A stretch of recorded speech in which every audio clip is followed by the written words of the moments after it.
Hello everyone, welcome back to the channel. तो 10,000 volt के new episode में आप सबका स्वागत है। अगर आप लोगों ने इसका प्रीवियस एपिसोड नहीं देखा तो देख लेना, देख लिया तो अच्छी बात है। तो फिर चलिए इसके न्यू एपिसोड को अब हम स्टार्ट करते हैं। तो एपिसोड के स्टार्टिंग में हम स्टार टावर पैलेस के उन एल्डर्स को देखते हैं जो कि वहाँ पे लिन फैंग, उनकी बच्चियां और वहाँ पे तियानसी के पास में आ गए थे। गुआन तो डायरेक्टली वहाँ पे लिन फैंग के पास में जाते हुए कहने लगता है, ब्रदर तुमने जीबाई फैमिली के किसी को खत्म किया है। ऐसा लग रहा है कि मामला बहुत ही ज्यादा गर्म होने वाला है अब। बट अगर हम दूसरी तरफ तुम्हारी कल्टीवेशन की बात की तो सच में हमारे स्टार टावर पैलेस में तुम सबसे ज्यादा यंगेस्ट पर्सन बनोगे जो गॉड किंग रिलम के हाफ स्टेज तक पहुंच गया। इवन कि पिछले 100 सालों में ऐसा कोई बंदा नहीं था जो तुम्हारी एज में गॉड किंग रिलम में पहुंच पाया। ये सब कुछ कहते हुए हम देखते वहाँ पे गुआन लिन फैंग की बहुत ही ज्यादा तारीफें कर रहा था। वहीं पे दूसरी तरफ हम एल्डर सुयान को देखते हैं जो कि लिन फैंग के दोनों डॉटर के पास में चली गई थी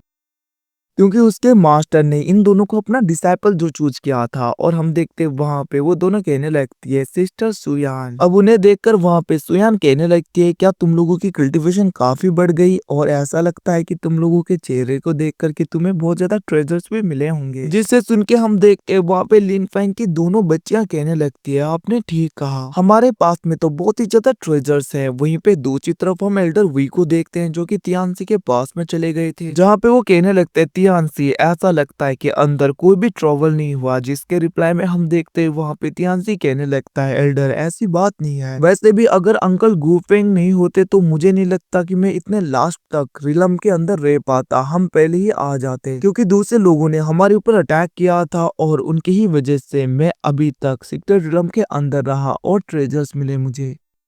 ये सुन के हम देखते वहां पे एल्डर भी कहने लगते हैं, तुम चिंता मत करो, वैसे भी जब तक स्टार टावर पैलेस है तुम लोगों को कोई भी टच नहीं कर सकता। अब वो लोग ये सब कुछ बातें कर ही रहे थे तभी हम देखते वहां पे जीबाई फैमिली के बहुत ही ज्यादा डिसाइपल्स आके उन सबको घेर लेते हैं। मतलब कि ये लोग इंट्रांस के बाहर थे और सब लोग यहाँ पे लिन फैंग का वेट कर रहे थे कब ये बाहर आ गया। दूसरी तरफ इन सबके बारे में यहाँ पे एल्डर गुआन को पहले से ही पता चल गया था, इसलिए उसने लिन फैंग को सतर्क कर दिया था। अब वहाँ पे जीबाई फैमिली के इतने ज्यादा डिसाइपल्स को देखकर लिन फैंग की छोटी छोटी बच्चियां डर गई थी। तभी हम देखते वहाँ पे एल्डर क्विंदाओ मुरंग फैमिली का वो मास्टर और जीवाई फैमिली की वो मास्टर उस जगह पे आ जाते हैं। अब ये सब कुछ देखकर दूसरी तरफ स्टार टावर पैलेस की एल्डर सुयान कहने लगती है, आखिरकार आप ये सब लोग क्या कर रहे हो, इसका मैं क्या मतलब सोचूं। अब उसकी बातें सुन के दूसरी तरफ हम देखते वहाँ पे एल्डर क्विंदाओ कहने लगते हैं, गुफेंग ने इस जगह पे रूल्स एंड रेगुलेशन को पूरी तरीके से वायलेट किया है। सीक्रेट रिलम के अंदर किसी को किल करना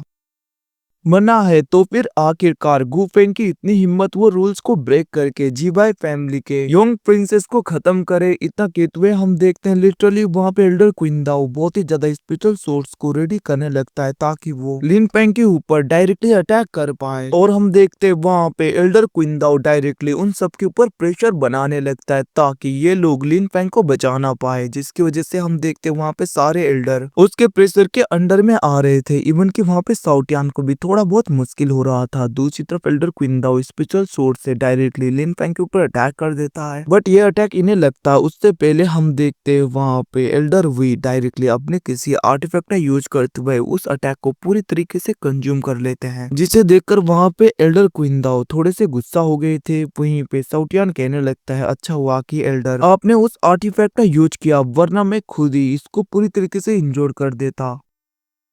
दूसरी तरफ हम एल्डर वी को देखते हैं जो कि बहुत ही ज्यादा गुस्सा होते हुए आगे आने लगे थे और वो कहने लगते हैं, आखिरकार एल्डर क्विंगदाओ आपकी इतनी हिम्मत, आप हमारे स्टार टावर पैलेस के एक जीनियस के ऊपर अटैक करो। वैसे भी जीबाई फैमिली के उस बंदे ने पहले हमारे डिसाइपल्स के ऊपर अटैक किया था, जिसकी वजह से खुद को बचाने के लिए हमारे डिसाइपल ने उसे पूरी तरीके से खत्म किया। वैसे भी तुम्हारी इतनी हिम्मत होगी कि तुम स्टार टावर के डिसाइपल के ऊपर अब अटैक करने लगे। तुम्हें पता है ना हमारा star tower palace star emperor को बिलोंग करता है, ना कि तुम्हारी फैमिली है, जहाँ पे तुम जब चाहे जो कुछ भी कर पाओ। ये सब कुछ कहते हुए हम देखते वहाँ पे एल्डर वी बहुत ही ज्यादा भड़क रहे थे और गुस्सा हो रहे थे। अब ये सब कुछ सुन के हम देखते हैं दूसरी तरफ वहाँ पे क्विंदाओ बहुत ही ज्यादा गुस्सा होने लगते हैं और वो कहने लगे थे, आखिरकार तुम्हारी हिम्मत कैसी हुई, तुम एक मामूली से एल्डर हो और तुम मेरे आगे ऐसे बात करो, क्या तुम्हारी इतनी ज्यादा औकात होगी। इतना कहते हुए हम देखते हैं वहाँ पे एल्डर क्विंदाओ बहुत ही ज्यादा गुस्से में अपने अटैक को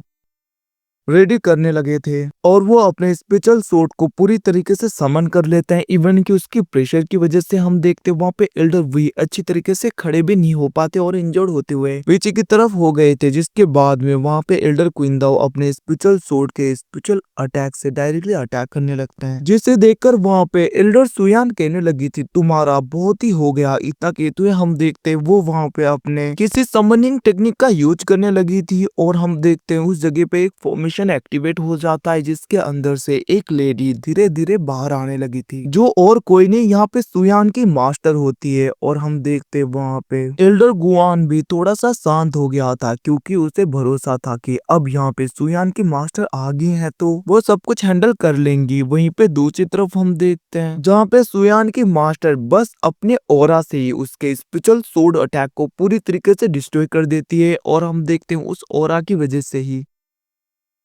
एल्डर क्विंदाओ और मूरोंग फैमिली का मास्टर इवन की जीवाई फैमिली की मास्टर भी इंजर्ड होते हुए पीछे हो गई थी। अब वहाँ पे सुयान के मास्टर को देखकर दूसरी तरफ हम देखते क्विंदाओ कहने लगता है मैंने सोचा नहीं था ये यहाँ पे आएगी। वहीं पे दूसरी तरफ हम देखते मूरोंग फैमिली का मास्टर भी कहने लगा था ये लेडी आखिरकार इस जगह पे क्या कर रही है। ये सब कुछ कहते हुए हम देखते वो भी वहाँ पे थोड़ा सा घबरा रहा था। दूसरी तरफ हम देखते वहाँ पे साउटियान कहने लगती है सीनियर सिस्टर तो बहुत ही ज्यादा खूबसूरत है। तभी हम देखते वहाँ पे लिन फैंग की दोनों डॉटर भी खुश होती हुई कहने लगती हैं अब हमें कुछ भी नहीं होगा। और हम देखते वहाँ पे वो लोग बहुत ज्यादा खुश हो रहे थे। वहीं पे दूसरी तरफ हम देखते हैं क्विंदाओ कहने लगता है आखिरकार अब तुम भी मुझे रोकोगी क्या, जिसे सुन के हम देखते वहाँ पे सुयान की मास्टर कहने लगती है क्विंदाओ तुम्हारी इतनी हिम्मत होगी कि तुम मेरे डिसाइपल के फ्रेंड्स के ऊपर अटैक करो। जिसे सुन के हम देखते हैं दूसरी तरफ वहाँ पे साउटियान तो बहुत ही ज्यादा खुश होते हुए कहने लगता है सिस्टर निंगदी आप तो बहुत ही ज्यादा पावरफुल और बहुत ही ज्यादा खतरनाक हो। आप जैसे पावरफुल इंसान के आगे तो ये ओल्ड मैन भी कुछ भी नहीं कर पाएगा। ये सब कुछ सुन के हम देखते हैं दूसरी तरफ वहाँ पे एल्डर क्विंदाओ कहने लगता है निंदी हमारे सेक्टर रिलम के अपने अपने रूल्स एंड रेगुलेशंस हैं। वैसे भी गू फेंग ने सेक्टर रिलम के अंदर एक डिसाइपल को पूरी तरीके से खत्म कर दिया है, तो इसके बदले में उसे पनिशमेंट तो मिलना चाहिए। अगर मैं ऐसे ही उसे जाने दूंगा तो कल यहाँ पे गू फेंग जैसे 1000 और लोग आएंगे जो अंदर जाके दूसरों को खत्म करेंगे, तब क्या होगा। ये सुन के हम देखते हैं दूसरी तरफ वहाँ पे निंगदी बहुत ही ज्यादा गुस्सा हो गई थी, मतलब कि वो अपने एनर्जी को रिलीज करते हुए कहने लगती है तुम्हें क्या लगता है कि तुम्हारी इतनी औकात होगी कि तुम मेरे आगे रूल्स एंड रेगुलेशन की बातें करो। इतना कहते हुए हम देखते हैं वहाँ पे निंगदी अपने पाव का यूज करते हुए डायरेक्टली उस जगह पे अपने स्पिरिचुअल सोल बीस्ट को बाहर निकालती है और हम देखते हैं वो स्पिरिचुअल बीस्ट डायरेक्टली उन तीनों के ऊपर अटैक करने के लिए जा रहा था, जहाँ पे वो तीनों बहुत ही ज्यादा डरते हुए उस जगह से भागने लगते हैं। मतलब कि वो लोग वहाँ पे उस अटैक से बच रहे थे, बट हम देखते वहाँ पे एल्डर क्विंदाओ देखता है कि वो अटैक उसके बहुत ही नजदीक पहुंच गया है। बट हम देखते वहाँ पे एल्डर क्विंदाओ कुछ भी नहीं कर पाते, क्योंकि वो स्पिरिचुअल व्हेल बीस्ट डायरेक्टली उन्हें अपने मुंह में ले लेता है, जिसको देखकर दूसरी तरफ वहाँ पे जीवाई फैमिली की मास्टर तो परेशान हो रही थी। वो कहने लगती है एल्डर क्विंदाओ क्या आप ठीक हो। दूसरी तरफ हम देखते हैं वहाँ पे एल्डर क्विंदाओ अभी भी उसके मुंह में अटके हुए थे और वो अपने हाथों का यूज करते हुए उसके मुंह को रोक रहे थे। बट हम देखते हैं यहाँ पे निंदी का अटैक बहुत ही ज्यादा पावरफुल था, जिसकी वजह से वो ओल्ड मैन उस अटैक को ज्यादा टाइम तक रोक नहीं पाता और वो कहने लगता है इसे रोक पाना तो बहुत ही ज्यादा मुश्किल हो रहा है। और हम देखते हैं वो चिल्लाते हुए अपने एंसेस्टर को बुलाने लगा था। वो कहने लगता है एंसेस्टर मेरी हेल्प करिए। इतना कहते हुए हम देखते हैं वो वहाँ पे चिल्लाते हुए अपने एंसेस्टर को बुलाता है। तभी वहाँ पे उस स्पिरिचुअल व्हेल बीस्ट के ऊपर एक स्पिरिचुअल प्रेशर पड़ने लगा था, जिसकी वजह से वो अटैक पूरी तरीके से डिस्ट्रॉय हो जाता है और दूसरी तरफ एल्डर क्विंदाओ पूरी तरीके से बच गए थे। वहीं पे हम देखते हैं एक पोर्टल ओपन होने लगता है, जहाँ पे किसी बंदे की आवाज आने लगता है और वो कहने लगता है निंदी हम सब तो अच्छे दोस्त थे ना, तो फिर आखिरकार तुम ऐसा क्यों कर रही हो। तुम मेरे डिसाइपल्स को मेरे क्लैन के लोगों के ऊपर अटैक क्यों कर रही हो ऐसे। ये सुन के हम देखते हैं दूसरी तरफ वहाँ पे साउटियान कहने लगता है ऐसा लग रहा है कि कोई और आने वाला है।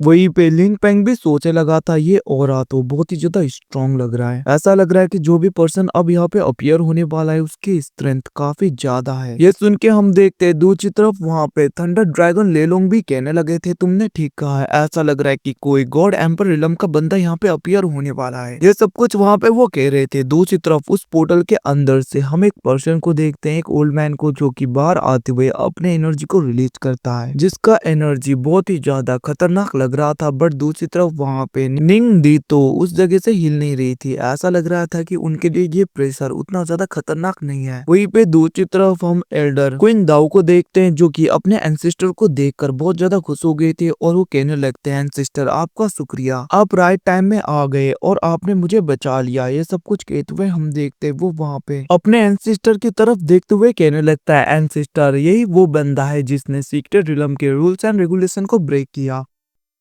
और इसने दूसरे लोगों को किल किया। ये सुन के हम देखते वहां पे उसका एंसेस्टर डायरेक्टली लिन फैंग की तरफ देख रहा था, जहां पे वो पूरी तरीके से उसके स्पेल के आर पार देख पाता है और उसे पता चल जाता है कि लिन फैंग ने अभी अपने क्लोन को इस जगह पे भेजा है। मतलब कि यहाँ पे जो भी ये बंदा है ये यहाँ पे एक क्लोन है और इवन की वो पर्सन तो लिन फैंग के पास्ट में भी देख पाता है, जहाँ पे उसे पता चल जाता है कि जब क्योस पॉल को लेने के लिए दूसरे लोग गए थे तब यहाँ पे क्योस पॉल को और किसी ने नहीं यहाँ पे लिन फैंग ने लिया था। इवन कि उसे पता चल जाता है कि आखिरकार उसके साइड में कौन कौन होते हैं और मतलब कि किस किस ने यहाँ पे लिन फैंग की हेल्प की। इवन कि इस ओल्ड मैन को तो ये भी पता चल जाता है कि लिन फैंग के फादर सोड एम्पर है, मतलब कि उसके पीछे से उसके फादर का स्पिरिचुअल फॉर्म दिखाई दे रहा था। अब ये सब कुछ देखकर वो ओल्ड मैन पूरी तरीके से शॉक हो जाता है और वो वहाँ पे खुश हो रहा था और इसे देखकर ऐसा लग रहा था कि ये यहाँ पे ऑफ कोर्स लिन फैंग के फादर के साइड में तो है नहीं। दूसरी तरफ हम देखते वहाँ पे थंडर ड्रैगन लेलोंग कहने लगता है, ये तो बुरा हुआ क्योंकि इस पर्सन ने तुम्हारे स्पेल के आर पार देख लिया है और इसे पता चल गया है कि हमारा ये क्लोन है और यहाँ पे रियल बॉडी कहाँ पे सब कुछ इसने चेक कर लिया। अब ये सुन के हम देखते वहाँ पे लिन फैंग कहने लगता है, अगर ऐसी बात है तो मुझे लगता है कि हम अपनी पूरी कोशिश करेंगे, क्या पता हम जीत जाए इससे फाइट में। जिसके रिप्लाई में हम देखते वहां पे थंडर ड्रैगन लेलोंग कहने लगता है, ये बहुत ही ज्यादा मुश्किल है क्योंकि ये गॉड एम्पर रिलम के पीक में पहुंचने वाला है। इवन कि इसकी स्ट्रेंथ तो काफी है, अगर मैं अपने सोल को बर्न करके कोशिश करूँ तो हाँ हम इस जगह से मुश्किल से स्केप कर सकते हैं, भाग सकते हैं, बट मुझे नहीं लगता कि अगर हम फाइट करेंगे तो हम जीत पाएंगे। बट हाँ तुम चिंता मत करो, हम इस जगह से निकल जरूर सकते हैं। वहीं पे दूसरी तरफ हम निंग दी को देखते हैं, जो कहने लगी थी मैं यहाँ पे गू फेंग को प्रोटेक्ट करूंगी, उसे कोई भी कुछ नहीं कर पाएगा क्योंकि वो हमारे स्टार टावर पैलेस का एक डिसाइपल है। ये सुन के हम देखते हैं दूसरी तरफ वहाँ पे वो एंसेस्टर अपने एनर्जी को रिलीज करते हुए कहने लगता है, मुझे नहीं लगता कि तुम इसे बचा पाओगी। जिससे सुन के हम देखते हैं दूसरी तरफ वहाँ पे निंग दी कहने लगती है, अगर तुम फाइट करना चाहते हो तो फाइट करने आ सकते हो मेरे साथ में। जिससे सुन के हम देखते हैं वो एंसेस्टर कहने लगता है, ये तुम गलत कर रही हो, मैं तुम्हें पहले ही बता दूं ये पर्सन तुम्हारे स्टार टावर पैलेस के ऊपर बहुत ही ज्यादा डिजास्टर लेकर आएगा, तो इसे तुम प्रोटेक्ट करना बंद करो।